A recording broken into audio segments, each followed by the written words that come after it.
پہلی بات تو یہ کہ ہم کچھ نہیں تھے اور اس کے بعد ہمیں اللہ نے زندگی دی، اور پھر ایک وقت آئے گا کہ ہم مریں گے، لیکن مرنے کے بعد ہم ختم نہیں ہو جائیں گے، پھر ایک اور زندگی آنے والی ہے۔ اور پھر آپ دیکھیں کہ یہ اپوزٹس بھی ہیں کہ انسان کو جیسے ہم دیکھتے ہیں کہ ایک کنڈیشن ہے اور اس کے بالکل اپوزٹ دوسری کنڈیشن ہے، اور پھر موت جو ہے اس کا مطلب ہے کہ دکھوں کی کیفیت ہے، پریشانیاں ہیں، لیکن یہ ہمیشہ نہیں رہیں گی، کیونکہ یہ جب وقت ختم ہو جائے گا، گزر جائے گا، تو پھر جب وہ جسے کہتے ہیں نا رات کا اندھیرا ختم ہوتا ہے، روشنی آتی ہے، تو وہ ایک نئی کرن ہوتی ہے اور نئی چیز ہمیں سکھاتی ہے۔ جیسے آج کل کووڈ کی وجہ سے انسان کو لگتا ہے کہ پتہ نہیں ہم تو شاید کبھی بھی کچھ نہیں کر پائیں گے اور زندگی بالکل جو ہے ہماری مقید ہو کر رہ گئی ہے، تو ایسے تمام مواقع پہ یہ سوچنے کی ضرورت ہوتی ہے کہ تنگی کے بعد آسانی آتی ہے۔ اور یہ صورت ہمیں ایسے مواقع پہ بہت ہوپ فل بھی کر دیتی ہے کہ اگر مشکلات اس وقت ہیں، آج کا دن میرا اچھا نہیں گزرا، تو کل ایک نئی صبح ہے اور اس کو نئی صبح کی طرح ہی میں نے ٹریٹ کرنا ہے۔ اور کیوں اللہ تعالیٰ نے سب کچھ پیدا کیا کہ ایکم احسن عملا، کہ اللہ تعالیٰ دیکھے کہ تم میں سے کون احسن عمل کرتا ہے، اور احسن عمل کی ڈیفینیشن کیا ہوگی؟ جس میں اخلاص ہوگا، اللہ تعالیٰ کی خاطر وہ کام ہوگا اور سنت کے طریقے کے مطابق ہوگا۔ یعنی احسن عمل ہم اس کو نہیں کہیں گے جو انسان اپنی مرضی سے پلان کرتا ہے کہ میں نے یہ کام اس طرح سے کرنا ہے اور میرا یہ کرنے کو دل چاہ رہا ہے اور اس چیز کی طرف جو ہے میرا دل نہیں چاہ رہا۔ اپنی خوبصورتیاں انسان خود نہیں نکالتا۔ اسی لیے رسول اللہ صلی اللہ علیہ وسلم نے فرمایا، جس نے ہمارے دین میں کوئی ایسا کام جاری کیا جو اس میں نہیں تھا تو وہ ہم میں سے نہیں ہے۔ کیونکہ کئی دفعہ لوگ ایکسل کرنے کے چکر میں اور بہت خوبصورتیاں پیدا کرنے کی کوشش میں یا سوچ میں دین کا پورا نقشہ ہی بگاڑنا شروع کر دیتے ہیں۔ تو یہاں پر یہ ہمیں بہت زیادہ محتاط رویے کی ضرورت ہے کہ احسن عمل وہ ہوگا جس کی خوبصورتی یہ ہے کہ وہ ہمارے دین کے پیرامیٹرز کے مطابق ہے۔ تو جب بھی ہم کوئی کام کرنے لگے اور ہم چاہ رہے ہوں کہ اس کو میں نے کیسے کرنا ہے، احسن عمل کی طرح کرنا ہے، تو پھر ہمیں کیا کرنا ہوگا کہ ہمیں وہ طریقے سیکھنے ہوں گے جو کہ قرآن اور سنت سے ہمیں پتہ چلتے ہیں۔ تو آپ دیکھیں کہ ہم نے ایک فارمولہ پہلے پڑھا تھا سورہ زاریات میں کہ ہمیں پیدا کس لیے کیا گیا ہے؟ اللہ کی عبادت کرنے کے لیے۔ جب ہم نے عبادت کرنی ہے تو اب ہمیں یہاں پہ دوسرا فارمولہ دے دیا گیا کہ وہ جو عبادت ہوگی وہ کیا ہوگی؟ ایکسیلنس کے لیول پہ ہوگی، اور ایکسیلنس کا سٹینڈرڈ بھی ہمیں دے دیا گیا۔ وہ کیا ہے کہ قرآن اور سنت کے مطابق ہوگا۔ جن لوگوں کا یہ فوکس ہو جاتا ہے نا، وہ بہت کلیئر ہوتے ہیں دین کے معاملے میں، ان کو پتا ہوتا ہے ہم نے کیا کرنا ہے اور کس چیز سے اپنے آپ کو بچانا ہے۔ لیکن جو لوگ ان فارمولاز کو، ان سٹینڈرڈز کو نہیں سمجھ پاتے، وہ ہر معاملے میں ہی کنفیوز رہتے ہیں۔ کبھی کہتے ہیں یہ کر لیں، پھر کبھی کہتے ہیں وہ کر لیں۔ پھر یہ کہ یہ جو احسن عمل ہے، جو خوبصورت ترین کام کرنا ہے، وہ کیا ہوگا؟ اس کا سٹینڈرڈ کیسے ہمیں پتا چلے گا؟ اس کو بتایا جا رہا ہے کہ جس نے 7 آسمان اوپر تلے بنائے اور اللہ رحمان کی پیدائش میں کوئی بے ضابطگی نہ دیکھے گا، دوبارہ نظر ڈال کر دیکھ لے، کیا کوئی شگاف بھی نظر آ رہا ہے؟ پھر دوہرا کر 2 بار دیکھ لے، تیری نگاہ تیری طرف ذلیل اور عاجز ہو کر تھکی ہوئی لوٹ آئے گی۔ اب آپ دیکھیں کہ کوئی سٹینڈرڈ میٹ کرنے کے لیے ہمیں کہا جا رہا ہے، ایک ایسا طریقہ بتایا جا رہا ہے۔ جیسے آپ دیکھیں کہ ہمارے گھر میں کوئی مہمان آتا ہے، کبھی ہم کسی کے لیے تحفہ لیتے ہیں، ویسے کوشش تو یہی ہوتی ہے کہ جو بھی مہمان ہے اس کو اچھی طرح انٹرٹین کیا جائے، یا یہ کہ کسی کے لیے بھی تحفہ لیا جائے تو اچھا ہی لیا جائے۔ لیکن ہم ضرور کئی دفعہ دیکھتے ہیں جیسے اگر کوئی بہت ہائی سٹیٹس کا انسان ہو تو اس کے لیے اس کے مطابق تحفہ لیتے ہیں، اور اگر کوئی نارمل سٹیٹس کا ہو تو ہم کہتے ہیں اچھا اس کے لیے ایسی چیز لے لو۔ یا یہ کہ کوئی انسان وہ جس کی قدر کرنا جانتا ہو، ایک انسان وہ ہے جس کو آپ مہمان نوازی کر رہے ہیں، وہ شاید چائے رس پہ ہی راضی ہو جائے گا کیونکہ اس کے نزدیک وہی بہت بڑا کھانا ہے جو آپ نے اسے سرو کیا۔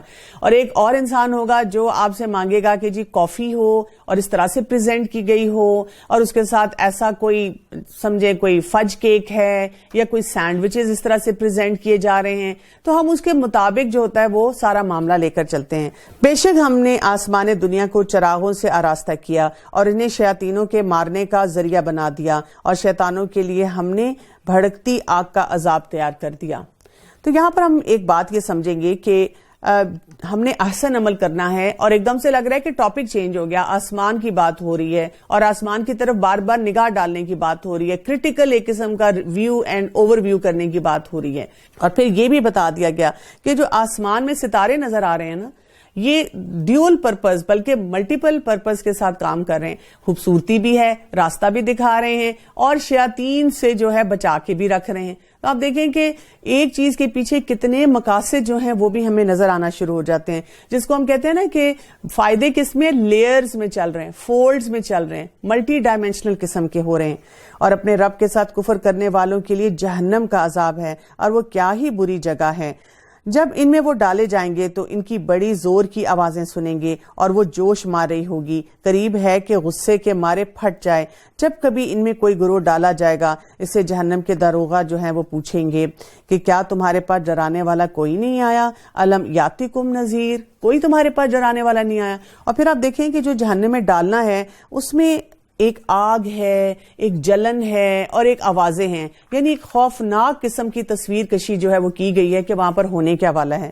وہ جواب دیں گے کہ بے شک آیا تھا, لیکن ہم نے اسے جھٹلایا, اور ہم نے کہا اللہ تعالیٰ نے کچھ بھی نازل نہیں فرمایا, تم بہت بڑی گمراہی میں ہو. اب آپ سوچیں, رات کو بیٹھ کے یہ سوچنے کا مقام ہے جب ہم سورہ الملک پڑھ رہے ہیں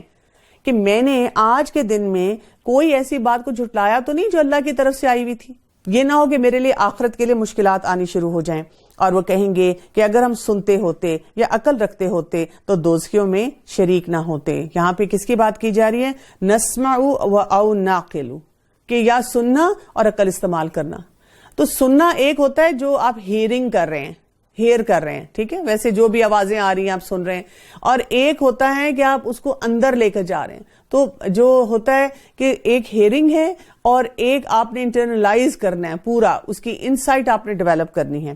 بس انہوں نے اپنے جرم کا اقبال کر لیا, اب یہ دوزخی دفعہ دور ہوں گے. بے شک جو لوگ اپنے پروردگار سے غائبانہ طور پر ڈرتے رہے ان کے لیے بخشش اور بڑا ثواب ہے. آپ دیکھیں کہ قرآن پاک میں بار بار ہم نے اللہ تعالیٰ کی خشیت کی بات کی, اور خشیت کے لیے یہاں پہ کیا کہا جا رہا ہے؟ بالغیب, کہ بالکل انہوں نے غیب سے, یعنی انہوں نے دیکھا نہیں ہو اللہ تعالیٰ کو. ایک ہوتا ہے کہ آپ نے دیکھا ہوا ہو اور پھر آپ کے اوپر ایک بہت روب ہو اور آپ کہیں کہ بھئی اللہ کی قدرت تو مجھے نظر آ گئی, اللہ کی عظمت تو مجھے سمجھ آ گئی. نہیں دیکھا, قرآن کے ذریعے ہی آپ نے اللہ تعالیٰ کے بارے میں جانا, اور جب جانا تو پھر کیا ہوا کہ آپ نے اس کو اپنے اندر وہ کیفیت پیدا کی کہ مجھے اپنے رب کے لیے کیا کچھ کرنا ہے. تو ان کے لیے مغفرت ہے بہت بڑی. تم اپنی باتوں کو چھپاؤ یا ظاہر کرو, وہ تو سینوں کے پوشیدگی رازوں کو بھی بخوبی جانتا ہے. کیا وہی نہ جانے گا جس نے پیدا کیا, پھر وہ باریک بین اور باخبر بھی ہے. کیا کہا جا رہا ہے یہاں پہ؟ وَهُوَ اللَّطِيفُ الْخَبِيرُ, کہ وہ کیا ہے, وہ اتنا باریک بین ہے کہ وہ ہر بات کو جانتا ہے. ایک حدیث میں آتا ہے کہ آپ صلی اللہ علیہ وآلہ وسلم نے ابو ذر غفار سے فرمایا رضی اللہ عنہ کہ ابو ذر, کشتی کو مضبوط کر لو کیونکہ سمندر گہرا ہے, اور زیادہ سفر تیار کر لو کیونکہ سفر لمبا ہے, اور اپنی پیٹھ ہلکی کر لو کیونکہ گھاٹی دشوار گزار اور تھکا دینے والی ہے, اور عمل میں اخلاص پیدا کرو کیونکہ جانچ پڑتال کرنے والا بہت باریک بین ہے. تو یہ ہمیں ایک پوری زندگی گزارنے کا طریقہ بتایا جا رہا ہے کہ اگر ہم اس فارمولے کو اٹھا لیں کہ ہمیں کن کن کاموں کی طرف توجہ دینا چاہیے. جیسے میں نے آپ کو کہا نا کہ یہ سورت ہمیں بہت اسٹرانگلی اس بات کی دعوت دیتی ہے کہ ہم سمجھیں کہ ہمارا زندگی میں آنے کا مقصد کیا ہے, اور ہم نے پورے دن میں اپنے آپ کو کن باتوں میں الجھائے رکھا ہے. اور کئی باتیں جو ہوتی ہیں جن میں ہم اتنا الجھ جاتے ہیں اور بعد میں سوچتے ہیں کہ یہ میں تھی, میں نے یہ کام کیا. کبھی آپ نے ڈائری لکھی ہے یا کوئی خط لکھے ہیں, کوئی اور ایسی ایکٹیویٹی کی ہے جب آپ سمجھیں کلاس 5 میں تھے, 7 میں تھے, 8 میں تھے, اور اب اگر آپ کو کسی ڈرار میں سے وہ اپنی چیزیں مل جائیں تو آپ کو اپنے اوپر بھی شرمندگی اور ہنسی بھی ہوتی ہے کہ اچھا اس وقت یہ میرے لیے لائف اینڈ ڈیتھ سچویشن ہوتی تھی کہ میں نے یہ کام کرنا ہے, اور اب مجھے لگتا ہے کہ یہ کوئی کام تھا جس میں نے اپنا وقت لگایا, اس وقت مجھے یہ کرنا چاہیے تھا, مجھے ایسے پڑھنا چاہیے تھا, مجھے اپنے والدین کے ساتھ, گھر والوں کے ساتھ ایسے تعلقات پہ کام کرنا چاہیے تھا. لیکن یہ سارا وقت گزارنے کے بعد ہی ہم سوچتے ہیں وہ ذات جس نے تمہارے لیے زمین کو پست و متی کر دیا تاکہ تم اس کی راہوں میں چلتے پھرتے رہو اور اللہ کی روزیاں کھاؤ پیو, اور اسی کی طرف تمہیں جی کر اٹھ کھڑے ہونا ہے. کیا تم اس بات سے بے خوف ہو گئے ہو کہ آسمان والا تمہیں زمین میں نہ دھسا دے اور اچانک زمین لرزنے لگے, یا کیا تم اس بات سے نہ ڈر ہو گئے ہو کہ آسمان والا تم پر پتھر برسائے, پھر تمہیں معلوم ہی ہو جائے گا کہ میرا ڈرانا کیسا ہے, اور ان سے پہلے لوگوں نے بھی جھٹلایا تھا,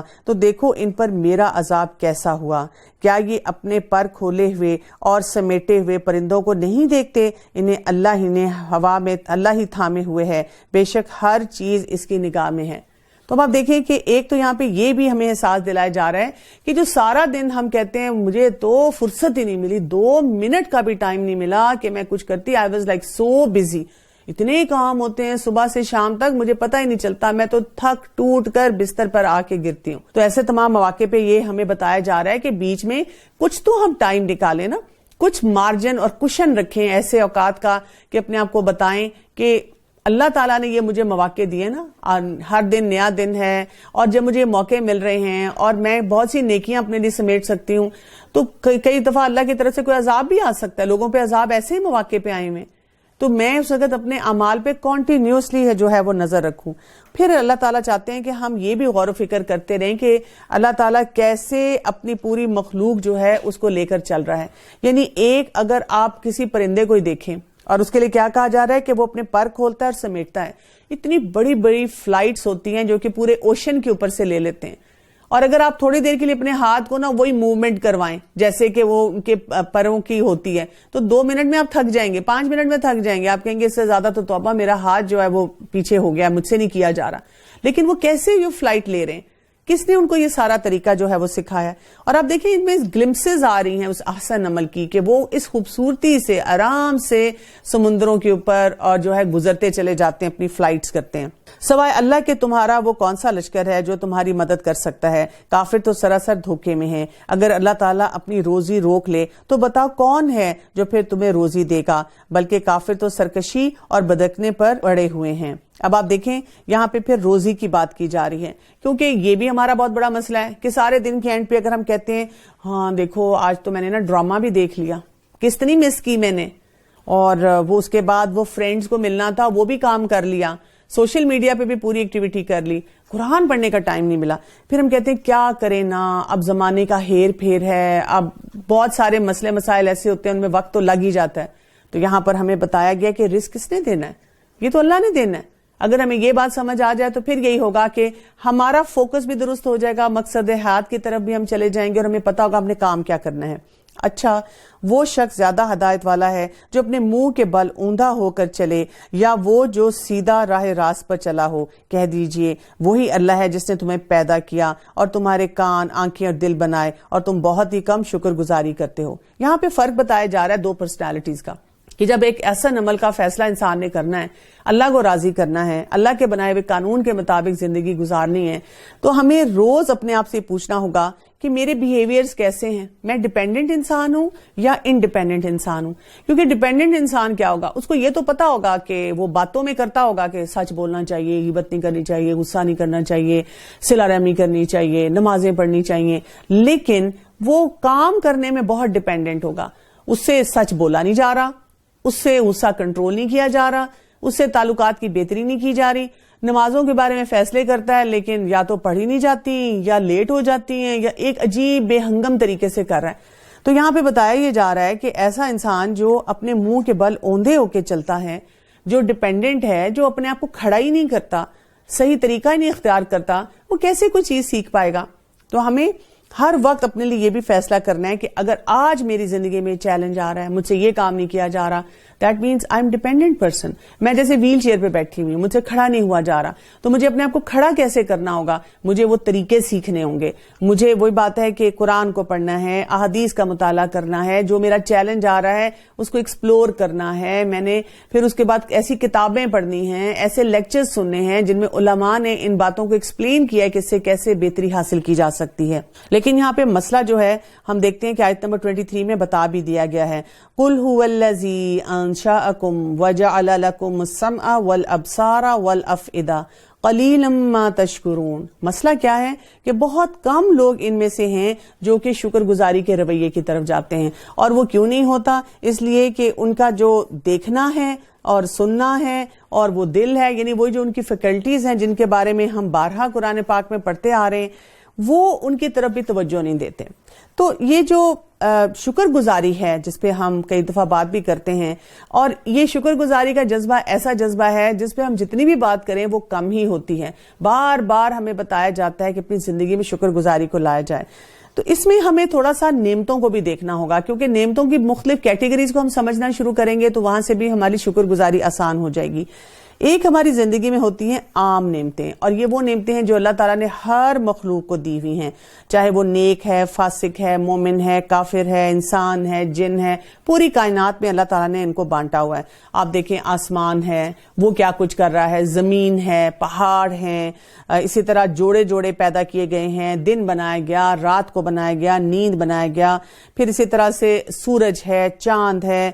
بارشیں ہو رہی ہیں، اناج ہے طرح طرح کا۔ اور پھر آپ دیکھیں کہ ان میں ہی غور و فکر اگر کوئی انسان کرنا شروع کر دے تو اسے بہت سی باتیں سمجھ آتی ہیں،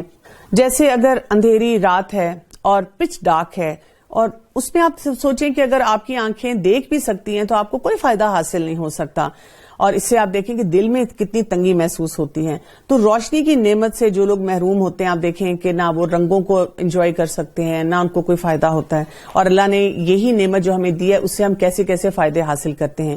اسی طرح آپ دیکھیں کہ اگر زمین میں ہر وقت روشنی رہنے لگ جائے تو کیا ہو جائے گا کہ دنیا کا جو سکون ہے وہ ختم ہو جائے گا، لوگ پاگل ہونا شروع ہو جائیں گے، ان کے اعصاب جو ہیں وہ جواب دے دیں گے، اور زندگی اور ان کے لیے تنگ سے تنگ ہونا شروع ہو جائے گی۔ جیسے لوگ کئی دفعہ ڈاکٹرز کے پاس جا کے کہتے ہیں کہ ہمیں نیند ہی نہیں آتی۔ پھر سورج کا آپ دیکھ لیں کہ ایک خاص مقام پر ہونا جو ہے ہمیں کس طرح سے فائدہ دیتا ہے، ذرا سا وہ زیادہ آگے ہو جائے، کہا جاتا ہے کہ چند ملی جو اس کا لیٹر ہے، جو بھی اس کا ایک فارمولا ہے، بالکل ذرا سا بھی وہ آگے ہو جائے گا تو کیا ہے، سب چیزوں کو جلا دے گا، اور ذرا سا بھی پیچھے ہو جائے گا تو کیا ہے کہ سب چیزیں جو ہیں ٹھنڈک سے جو ہے وہ جم کر ختم ہو جائیں گی۔ پھر پہاڑوں کا جو گاڑنا ہے، پھر آپ دیکھیں سمندر میں کس طرح سے یہ واٹر سائیکل جو ہے وہ چلتا ہے، اور ایون صحرا میں کس کس طرح کا پھل ہمیں ملتا ہے۔ تو یہ تمام عام فائدے ہیں جو کہ ہر شخص انجوائے کر رہا ہے، چاہے وہ اللہ کو مانتا ہے کہ نہیں مانتا۔ پھر اس کے علاوہ ہم دیکھتے ہیں کہ ایسی نعمتیں ہوتی ہیں جن کو ہم جزوی عام نعمتیں کہتے ہیں، یعنی نعمتیں تو وہ عام ہیں لیکن، اور عام نعمتوں سے ملتی جلتی ہیں، لیکن بعض لوگوں کو ملتی ہیں اور بعض کو حاصل نہیں ہوتی، بعض اس سے محروم رہ جاتے ہیں، اور اسی وجہ سے پھر لوگوں میں کمپیریزن بھی آتا ہے، لوگ کسی کو دیکھ کے سمجھتے ہیں کہ اچھا یہ ہے تو عام نعمت لیکن اللہ نے اس کو نوازا ہوا ہے۔ جیسے مسلمانوں کو اللہ تعالیٰ نے ہدایت جیسی نعمت دے دی ہے کہ دیکھنے میں لگتا ہے بہت سے لوگ ہیں جو کہ یہ نعمت حاصل کر سکتے ہیں، لیکن جس کو حاصل ہوتی ہے اور جو اس کا مزہ چکھتا ہے، اب آس پاس کے لوگ دیکھ کر بھی نہیں احساس کر پاتے کہ کتنی بڑی نعمت ہے، اور جو اس سے محروم ہے اس کو یہ نہیں سمجھ آتی کہ مجھے بھی وہ سینہ ملا ہے، مجھے بھی وہ کان ملے ہیں، میں بھی انہیں آنکھوں سے دیکھ رہا ہوں لیکن میں اس کو حاصل نہیں کر پا رہا۔ اور یہ وہ نعمت ہے جو کوئی شخص بھی حاصل کر سکتا ہے، کسی تک بھی یہ نعمت جو ہے وہ پہنچ سکتی ہے۔ اور اسی طرح آپ دیکھیں کہ اس کے علاوہ جیسے امن اور چین ہے، یہ انسان اپنے گھر میں، اپنے دل میں کوئی بھی محسوس کر سکتا ہے، لیکن پھر بھی ہم دیکھتے ہیں کہ بہت سے لوگ جو ہیں اس سے دور ہی رہتے ہیں۔ یا اللہ تعالیٰ نے جو بہت سارے ہمارے آمد و رفت کے ذریعے بنائے ہوئے ہیں، جو ہم عام اپنی زندگی میں کام کرتے ہیں، اس کو کوئی بھی کر سکتا ہے، وقت کا صحیح استعمال کوئی بھی انسان کر سکتا ہے۔ تو یہ بہت سی نعمتیں ہیں جو کہ ہر شخص حاصل کر سکتا ہے، لیکن پھر بھی ہم دیکھتے ہیں کہ ہر شخص حاصل نہیں کر پاتا۔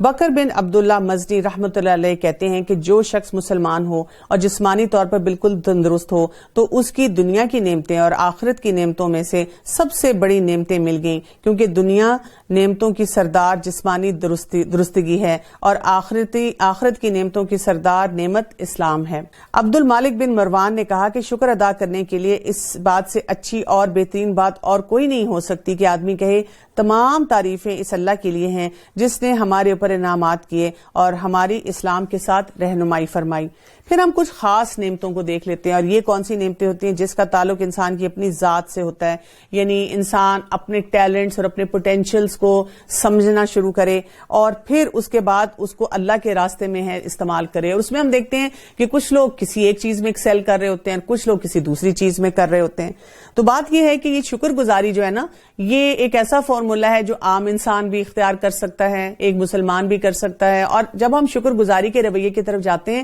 تو ہمیں یہ بھی سمجھ آنی شروع ہوتی ہے کہ اگر یہ کر سکتا ہے، یہ کر سکتا ہے، میں کیوں نہیں کر سکتا۔ یعنی آپ دیکھیں کہ جب لوگ نمازیں پڑھ رہے ہیں تو ہم جب کہہ رہے ہیں کہ مجھے مشکل لگ رہا ہے قرآن سمجھنا، مجھے مشکل لگ رہا ہے، تو ہم اپنے جیسے لوگوں کو دیکھیں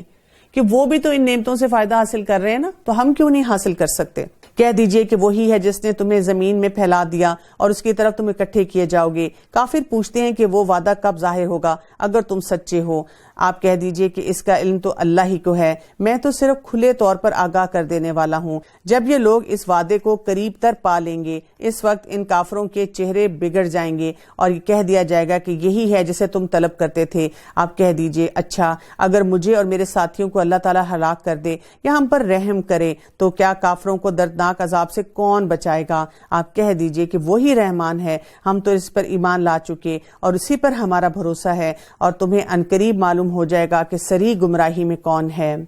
قُلْ أَرَأَيْتُمْ إِنْ أَصْبَحَ مَاؤُكُمْ غَوْرًا فَمَنْ يَأْتِيكُمْ بِمَاءٍ مَّعِينٍ۔ آپ کہہ دیجئے کہ اچھا یہ تو بتاؤ اگر تمہارے پینے کا پانی زمین میں اتر جائے تو کون ہے جو تمہارے لیے اس پانی کو واپس لے آئے؟ ایک ایکسپیریمنٹ ہی کر کے دیکھ لیں،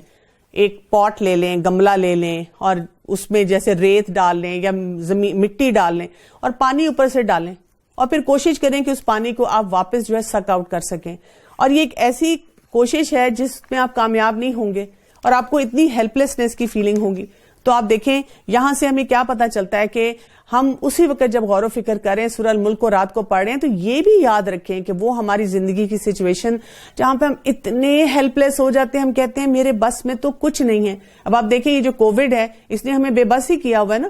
نظر ہی نہیں آ رہا، سمجھ ہی نہیں آ رہی، پتہ ہی نہیں چل رہا۔ ایک ہی خاندان میں کسی کا پازیٹیو ہو گیا، کوئی ہسپتال میں چلا گیا اور دوسرے کا پازیٹیو بھی ہوا وہ ٹھیک ہے، یا کسی کا پازیٹیو ہوا ہی نہیں۔ اسی لیے تو ہم چکرا کے رہ گئے ہیں کہ یہ ماجرا کیا ہے۔ تو بات یہ ہے کہ اپنے رب سے بہت سٹرونگ اس وقت تعلق بنانے کی ضرورت ہے، تاکہ ہم سوچیں کہ یہ جو بے بس کرنے والی سچویشنز ہوتی ہیں نا، یہ ہمیں یہ دعوت دیتی ہیں کہ بجائے اس کے کہ ہم یہ سوچیں کہ پتہ نہیں یہ بیماری ہے کہ نہیں ہے، اور کبھی ہم اس کے بارے میں کوئی کنسپریسی کا سوچیں، ہم سوچیں کہ یہ جان بوجھ کے سب کچھ کیا جا رہا ہے، ہم سوچیں کہ یہاں سے پتہ چلتا ہے کہ ہم کتنے مجبور ہیں اور ہم اپنے رب کے آگے زیادہ سے زیادہ جھکنا شروع کریں۔ سورہ قلم، بسم اللہ الرحمن الرحیم۔ نون والقلم وما یسطرون ما انت بنعمت ربک بمجنون۔ شروع کرتی ہوں اللہ کے نام سے جو بہت مہربان اور نہایت رحم فرمانے والا ہے۔ نون، قسم ہے قلم کی اور اس کی جو کچھ وہ فرشتے لکھتے ہیں، تو اپنے رب کے فضل سے دیوانہ نہیں ہے، اور بے شک تیرے لیے بے انتہا اجر ہے، اور بے شک تو بہت عمدہ اخلاق پر ہے۔ وَإِنَّكَ لَعَلَى خُلُقٍ عَظِيمٍ۔ ہم سورہ قلم کو جب ہم دیکھ رہے ہیں تو یہاں پر بات کی جا رہی ہے کہ فرشتے جو ہیں وہ لکھتے ہیں، اور قلم کا ذکر کیا گیا۔ عبادہ بن صامت رضی اللہ عنہ فرماتے ہیں کہ میں نے رسول اللہ صلی اللہ علیہ وسلم کو یہ کہتے ہوئے سنا، آپ نے فرمایا کہ اللہ نے سب سے پہلے جس چیز کو پیدا کیا وہ قلم ہے۔ پھر قلم سے کہا لکھو، اور قلم نے پوچھا کیا لکھوں؟ تو اللہ تعالیٰ نے فرمایا ہر اس چیز کی تقدیر لکھو جو ہو چکی یا قیامت تک ہونے والی ہے، اور اللہ تعالیٰ نے سب سے پہلے قلم کو پیدا کیا۔ پھر آپ دیکھیں کہ یہ جو سب کچھ لکھا جا رہا ہے، اس کے بعد جو بات بتائی جا رہی ہے، آپ صلی اللہ علیہ وآلہ وسلم کے اخلاق کی بات کی گئی ہے کہ عمدہ اخلاق۔ ایک روایت میں آتا ہے کہ کسی نے عائشہ رضی اللہ عنہا سے رسول اللہ صلی اللہ علیہ وسلم کے اخلاق کے بارے میں سوال کیا، تو انہوں نے جواب دیا کہ سارا قرآن ہی آپ کا اخلاق ہے۔ انس رضی اللہ عنہ کہتے ہیں کہ میں رسول اللہ صلی اللہ علیہ وسلم کے ساتھ چل رہا تھا کہ ایک دیہاتی آیا اور اس نے آپ صلی اللہ علیہ وآلہ وسلم کی چادر کو اس زور سے کھینچا کہ میں نے دیکھا کہ رسول اللہ صلی اللہ علیہ وسلم کی گردن مبارک پر ایک نشان پڑ گیا ہے۔ پھر اس نے کہا کہ آپ حکم دیں کہ جو مال اللہ نے آپ کو دیا ہے اس میں سے مجھے بھی دیا جائے، اور آپ صلی اللہ علیہ وسلم نے اس کی طرف دیکھا، مسکرائے اور حکم دیا کہ اسے عطا کر دیا جائے۔ ہم ہوتے تو کیا کرتے؟ ہماری تو گاڑی کا ذرا سا بمپر لگ جائے، اور یا ہم سے کوئی ذرا سی کونی کسی کی ٹچ ہو جائے، یا ہمارے مزاج کے خلاف کوئی ایک جملہ بول دے، تو آپ دیکھیں کہ ہماری کیا کیفیت ہونا شروع ہو جاتی ہے، اور کیسے ہم جسے کہتے ہیں نا لائف اینڈ ڈیتھ سچویشن بنا کر لڑنے مرنے کے لیے تیار ہو جاتے ہیں۔ عائشہ رضی اللہ عنہا بیان کرتی ہیں کہ رسول اللہ صلی اللہ علیہ وسلم کو جب دو کاموں میں اختیار دیا جاتا تو آپ ان میں سے آسان کو اختیار فرماتے، الا یہ کہ وہ گناہ نہ ہو۔ یہاں پہ اس بات کی بھی کلیئرٹی بہت زیادہ ضروری ہے، کیونکہ کچھ لوگ کیا کرتے ہیں جب ایسی آیات پڑھتے ہیں کہ آپ صلی اللہ علیہ وسلم کا اخلاق اور کس درجے کا تھا، تو ہر حلال حرام پہ نہ اپلائی کر کے کہتے ہیں نہیں رسول اللہ صلی اللہ علیہ وسلم کا ایسا اخلاق تھا کہ ہر چیز کی اجازت دیتے تھے۔ تو ایسی حقیقت نہیں ہے۔ جہاں گناہ کی بات ہے، جہاں اللہ تعالیٰ کے جو احکامات ہیں اس کے خلاف ورزی کی بات ہے، تو وہاں پہ آپ صلی اللہ علیہ وسلم نے کبھی کسی کا ساتھ نہیں دیا، اور اسی لیے اس میں آگے کہا جا رہا ہے اگر گناہ کا کام ہو تو رسول اللہ صلی اللہ علیہ وسلم اس سے سب سے بڑھ کر دور رہنے والے ہیں، اور آپ صلی اللہ علیہ وسلم نے اپنی ذات کے لیے کبھی کسی سے بدلہ نہیں لیا، الا یہ کہ اللہ کی چیزوں کی حرمت پامال کی جائے تو پھر اللہ کی خاطر آپ نے بدلہ لیا۔ تو یہ سب باتیں جو ہیں یہ ہمیں بتاتی ہیں کہ ہم بھی اپنے جو مینرزم ہے، اخلاق ہے، ڈیلنگ ہے، اس پہ بہت زیادہ کام کریں. جابر رضی اللہ عنہ کہتے ہیں کہ رسول اللہ صلی اللہ علیہ وسلم سے کسی چیز کا مطالبہ کیا گیا تو آپ نے کبھی نہیں کا لفظ استعمال نہیں کیا. انس رضی اللہ عنہ بیان کرتے ہیں کہ میں نے رسول اللہ صلی اللہ علیہ وسلم کی خدمت میں 10 سال رہا اور آپ نے کبھی مجھے اف نہیں کہا اور کبھی میرے کسی کام پر مجھے یہ نہیں کہا کہ ایسا کیوں کیا ہے، یا اگر میں نے کوئی کام نہیں کیا تو آپ نے یہ نہیں پوچھا کہ تم نے یہ کیوں نہیں کیا ہے.